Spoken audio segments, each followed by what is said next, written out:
کبھی 10 منٹ عادت ہو جائے نا دعا مانگنے کی علیحدہ سے رات کو، حضور نے فرمایا جو فرض نماز کے بعد دعا مانگے اللہ اس کی قبول کر لیتا ہے۔ نبی پاک صلی اللہ تعالی علیہ وسلم نے فرمایا اللہ مسافر کی دعا قبول فرماتا ہے۔ حضور نے فرمایا اللہ مظلوم کی دعا قبول فرماتا ہے۔ حضور نے فرمایا بیمار سے دعا کراؤ اللہ اس کی دعا قبول فرماتا ہے۔ میرے نبی پاک نے فرمایا ماں باپ جب بھی اولاد کے لیے ہاتھ اٹھائیں، ویسے تے بلے شاہ تو آسمانی اڑ دیا ہی پھڑ دیں، جیڑا گھر بیٹھا انہوں بڑھیا ہی نہیں۔ حضور فرمانے لگے ماں باپ جب بھی اولاد کے لیے دعا فرمائیں اللہ ان کی دعا کو قبول کرتا ہے۔ آپ اپنا تعلق بنائیں، دعا کے ساتھ، عبادت کے ساتھ، مصلی کے ساتھ رشتہ بنائیں، استغفار پڑھیں۔ صلاح الدین ایوبی صلیبی جنگوں میں تھے، رات کو مسجد اقصی میں نماز پڑھی تو پریشان تھے۔ ایک بزرگ سے ملاقات ہوئی تو وہ کہنے لگے کہ آپ بڑے پریشان ہیں۔ کہنے لگے حضور پریشان اس لیے ہوں کہ پہلے ہی مسلمان کمزور ہے، اب میں نے سنا ہے دشمن کا ایک بحری بیڑا وہ جنگی سامان سے بھرا ہوا آ رہا ہے، تو اب ان کے پاس اور تلواریں اور نیزے آ جائیں گے، مسلمانوں کے پاس پہلے ہی وسائل کی کمی ہے، پریشان ہوں کس طرح کر کے مقابلہ کریں گے۔ یہ بات کہتے ہی صلاح الدین ایوبی نے بزرگوں سے کہا حضور آپ بھی دعا کرنا، دعا کی بڑی طاقت ہے۔ میرے نبی پاک نے فرمایا دعا مومن کا ہتھیار ہے، دعا مومن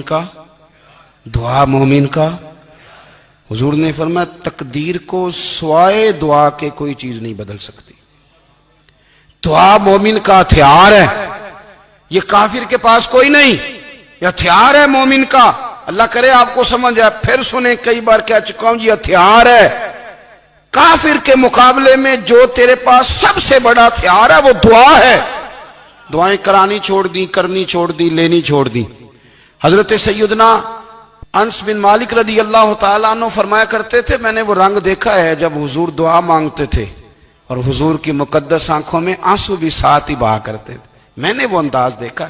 تو صلاح الدین ایوبی بزرگ سے کہنے لگے آپ بھی دعا کیجئے، اور خود رونے لگے اور سر سجدے میں رکھ کے رونے لگے، اور عشاء سے لے کر فجر تک روئے، خوب روئے۔ صبح وہ بزرگ آئے تو صلاح الدین ایوبی کا خوبصورت اور ہنستا ہوا چہرہ دیکھا، کہنے لگے آپ بڑے خوش ہیں، رات تو میں نے بڑے روتے ہوئے دیکھا تھا۔ تو کہنے لگے حضور وہ جو بحری بیڑا آ رہا تھا نا وہ پانی میں ڈوب گیا ہے، اب وہ نہیں آ رہا، ابھی خبر آئی ہے تو میں بڑا خوش ہوں۔ بزرگ کہنے لگے اٹھ سینے سے لگ اور سن ایک بات، وہ بحری بیڑا پانی میں نہیں ڈوبا، وہ تیرے آنسوؤں میں ڈوب گیا ہے۔ وہ جو تو رات رویا ہے نا رب کریم کی بارگاہ میں تو وہ ڈوب گیا ہے۔ بھائی اپنا مصلی کا، عبادت کا، وظائف کا، اللہ کا سلسلہ اس کو مضبوط کرے، اپنی دعاؤں کے تعلق کو مضبوط کرے۔ دعائیں بڑے انقلاب برپا کر دیتی ہیں۔ ہم تھوڑے نا جب سے خشک ہوئے ہیں نا، خشک، اور میری تو جماعت ہی صوفیاء کی جماعت تھی، ہم تو داتا علی اجمیری کی جماعت سے، ہم تو خواجہ اجمیری کی جماعت سے، ہم تو شیخ احمد فاروق سرہندی کی جماعت سے، ہم تو صوفیاء کی جماعت۔ ہماری جماعت نے بھی وہ تعلق جو ہمارے بزرگوں نے بنایا تھا۔ بزرگ اللہ کے قریب کیسے جاتا ہے؟ ہمارے یہاں نا بہت سارے لوگ کہتے ہیں جی نظر ہو گئی تو کام ہو گیا۔ بھائی جو بخاری مسلم میں طریقہ ہے نا اللہ کا قرب پانے کا وہ تو نفل ہے۔ نبی کریم علیہ السلام نے فرمایا بندہ نفلوں کے ذریعے رب کے قریب جاتا ہے، اور اتنا قریب جاتا ہے کہ پھر اللہ اس کی زبان بن جاتا ہے، اللہ اس کی آنکھیں بن جاتا ہے، کان بن جاتا ہے، ہاتھ اور پیر بن جاتا ہے۔ تو یہ تو عبادت ہے، یہ تو اللہ کی بارگاہ کی حاضری ہے جو آپ کو اللہ کے قریب کرے گی۔ تو نماز کو اہمیت دے کے ادا کریں، نمازیں موبائل بند کر کے ادا کریں۔ لیکن نا کچھ لوگ کہتے ہیں مجھے ٹائم نہیں ملتا نماز کا، تو میں کہتا ہوں یہ آپ نے بڑی جرت کی بات کی ہے۔ مجھے کو میرا پیر بھائی کہہ دینا میرے پاس ٹائم نہیں آپ کو ملنے کا، تو میں کہتا ہوں آج کے بعد آنا ہی نہ۔ تو کیا سمجھتا ہے تو بہت بڑا آدمی ہے، تیرے پاس ٹائم نہیں اور ہمیں ملنے کا ٹائم، موج کر۔ تو آپ نے اللہ رسول کو کہہ دیا ٹائم نہیں، اور عجیب فلسفہ ہے نا۔ کہا جائے نماز پڑھنے آؤ تو کہتے ہیں کپڑے ٹھیک نہیں، اور کہا جائے کہ آؤ ذرا دعوت پہ چلیں تو کہتے ہیں 1 منٹ ٹھہر میں کپڑے بدل کے آیا۔ نماز کے لیے کہا تو کہتے ہیں ٹھیک نہیں، دعوت کے لیے کہا تو کہتے ہیں میں ذرا تیاری کر لوں، یوں جانا مناسب نہیں۔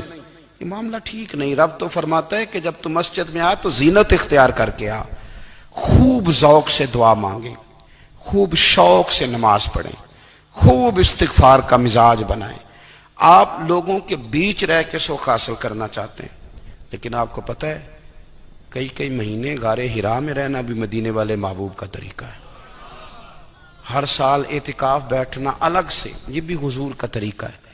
مسجد نبوی کے اندر دروازہ کھلتا تھا نبی کریم کا، پر گھر کے اندر نفل پڑھے نبی پاک، اور حضور فرماتے ہیں کچھ نفل نماز گھر میں بھی پڑھا کرو، گھر کو قبرستان نہ بناؤ۔ ہمارا گھر اللہ کے ذکر سے آباد ہوگا۔